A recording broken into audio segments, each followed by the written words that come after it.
What's hiding underneath things can be scary. Underwater, under your bed, especially what's under your carpet.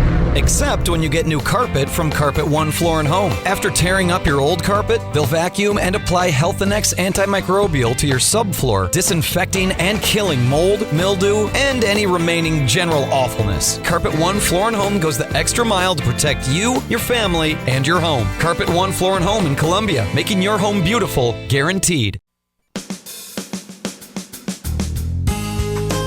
Good morning and welcome to Radio Friends on Tuesday, March 17th, St. Patrick's Day. And look who's here with us on St. Patrick's Day, none other than our storyteller, Larry Brown. Good morning. Good morning to you. And I would assume, since it's a St. Patrick's Day, you have an Irish story for us. A traditional Irish tale today. Dealing with St. Patrick? Not dealing with St. Patrick, but it'll be traditional Irish from Donegal. Okay. Yeah. All right. So you ready? Well, sure. What's the name of it? Jamie Freel. Jamie Freel? And the young lady. And the young lady. Here's Larry Brown with Jamie Freel and the young lady on St. Patrick's Day. Now, Jamie Freel took care of his widowed mother, and all of the neighbors would say there was no one as hardworking as he was that cared for his mother so much.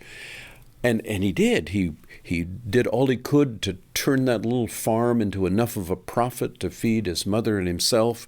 And he would basically give whatever profits there were to his mother on Saturday night, would put the coins in her lap, and he was thankful to get that half of a cent there to buy some tobacco. Well, all of the neighbors thought he was great, but there's one set of neighbors that I'm not sure anyone really knew their opinion of Jamie, because you see, they were the wee people. Not but a quarter of a mile away from Jamie's farm was an abandoned castle where the wee people were known to inhabit. Now, of course, not many mortals would see them except on the eve of May. And on Halloween, they were known to revel in that old castle. And so occasionally passers-by might catch a glimpse of what was going on or hear the pipe and fiddle music. And it was one May's Eve when Jamie decided that maybe there was a possibility of fortune, because, some of the wee people were prone to give you wealth or gold. Of course, they were known to be tricksters, and his mother was so worried that they might take his life, but Jamie was insistent. And so that night he ventured out, and as he crossed the potato field, there he could see the lights of the castle, and he could hear the music of the pipe and of the fiddle. And as he got closer, he could hear them dancing and singing and drinking and feasting. He ventured a little closer, and the next thing you know, there was, welcome, Jamie, and he was invited into the castle. And there he was sharing in the drink and the food and the music and the dancing, and on into the night, until one of them said, Jamie, why don't you go with us to Dublin? We're flying there tonight.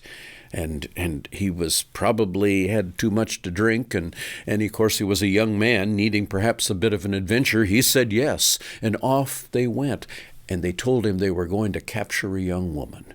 Well, it was too late. The horses were already pulled up, and each of them were on a horse, and off into the air flew the horses.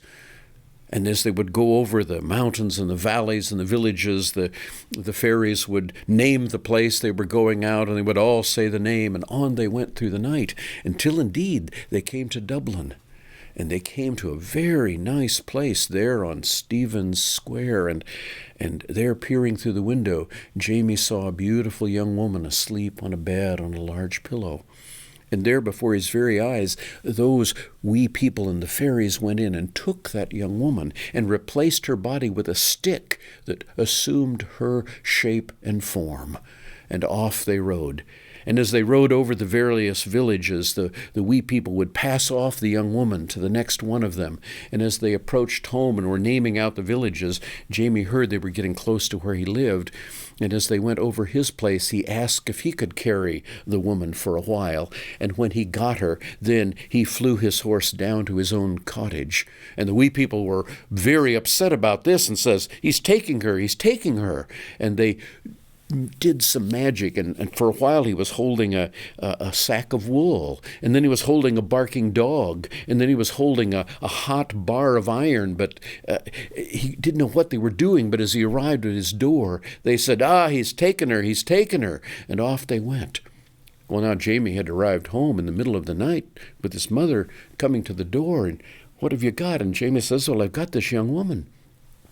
He did not know that as he was taking that young woman, one of the wee people had put a curse on her so that she could no longer speak or hear, as if she was a helpless infant. Well, as he brought the young woman in, his mother could see she was from fine background, says, we have nothing to feed her and care for her. How will we do it? And Jamie says, I'll take care of her. And even though at first she would just sit and cry, eventually she got comfortable as they got her clothes and food, and day after day she learned to work with them, although she could not communicate anything about her. And eventually she was helping with the chores, and a year had passed. And Jamie realized that he was having trouble taking care now of 3 people, and he says, I've got to go off to seek my fortune.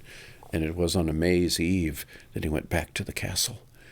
And as he was approaching the castle, he could hear the wee people again singing and dancing. And as he listened, he overheard and says, it was a year ago that Jamie Freel had stolen that young woman from us. But we fooled him. He has someone who cannot speak or hear. He does not know that if she only had 3 drops of this glass, she would be fine. And when Jamie heard that, he rushed in. And when he came in, they said, welcome again. But he snatched that goblet and ran back through the fields. And they were chasing him, but he made it home. And there he gave her the 3 drops, and she came back to life. And there she was telling who she was. Her name was Gracie, and she had to be back to Dublin. Well, they helped her pen letters and sent back, but got no response until she says, I've got to go to Dublin and find my family. And Jamie says, it's a long way, but the 2 of them journeyed to Dublin and sure found the house where she'd come from. And when the servant came, he did not recognize her. She asked for her father, and her father came and says, you can't be. We buried our daughter some year ago. She says, but father, look at the ring. It looks like a ring. I don't know how you got it. And she pleaded, and finally her mother came. And she said, it's your Gracie Sullivan. No, I buried her. I closed the coffin. She says, no, look at me and see the mole. You know it's I. And her mother began to understand, and as she and Jamie told the story of how the fairies had captured her, they welcomed her back. And they were so amazed that she and Jamie had gotten along so well and how much Jamie had did, they were invited into their home. And indeed, because they're wealthy, they brought Jamie's mother to live with them as well. And that's how Jamie, did seek his fortune and find it. Okay. Well, it had a good ending to it. I wasn't sure where it was going, but very interesting, Larry Brown. Thank you so much for coming by. You're welcome. On this St. Patrick's Day. And if people want more of your stories or your music, how? Contact me at brownstory@hotmail.com.